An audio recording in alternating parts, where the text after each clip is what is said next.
नवी मुंबई आंतरराष्ट्रीय विमानतळाच्या उद्घाटनाची तारीख ठरली। पंतप्रधान नरेंद्र मोदींच्या हस्ते 30 सप्टेंबरला होणार उद्घाटन। विमानतळाच्या नावाचा वाद पुन्हा चिघळणार। उद्घाटनाची तारीख ठरल्यावर दीपा पाटील समर्थक आक्रमक। मुंबईची भुयारी मेट्रो आणखी लवकर धावू लागली। आता पहिली भुयारी मेट्रो सुटते सकाळी 5:55 बंजारा समाजाला एसटीतून आरक्षण देण्यासाठी लढा देणार। धनंजय मुंडेंचं बंजारा समाजाला आश्वासन। पवारांनी एक्स म्हटलं की आपण वाय समजायचं। फडणवीसांचं टीकास्त्र। मोदी शहांकडून देशभक्तीची XYZ झाली। राऊतांचं प्रत्युत्तर। बीडमधील माजी उपसरपंच गोविंदा बर्गे आत्महत्या प्रकरणी आता आरोपी डान्सर पूजा गायकवाडला न्यायालयीन कोठडी।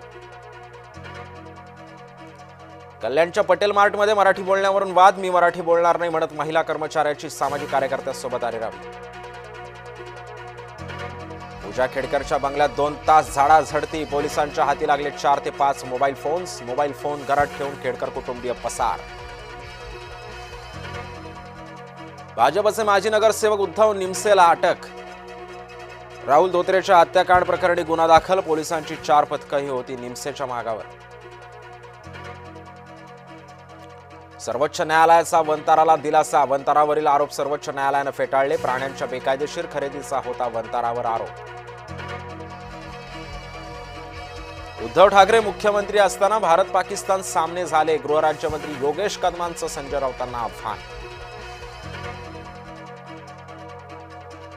सिन्नर तालुक्यातील भगूर पांढुर्ली रोडची दुरावस्था। रस्त्यावर 2 ते 3 मीटर लांबीचे खड्डेच खड्डे।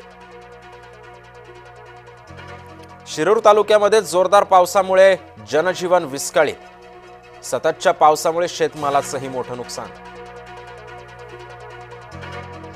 छत्रपती संभाजीनगरातील सिल्लोड तालुक्यामध्ये मुसळधार घाटनांदरा परिसरामध्ये ढगफुटी सदृश्य पाऊस। परिसरातील गावांशी संपर्कही तुटला। येऊरमध्ये ढगफुटीसारखा पाऊस। पुराचं पाणी घरात शिरल्यानं मोठं नुकसान। पाणी शिरल्यानं संसारोपयोगी वस्तू सुद्धा भिजल्या। जीव धोक्यात घालून बजावली ड्युटी। अपघात टाळण्यासाठी मुसळधार पावसात मॅनहोलच्या झाकणावर बसून राहिला पालिका कर्मचारी।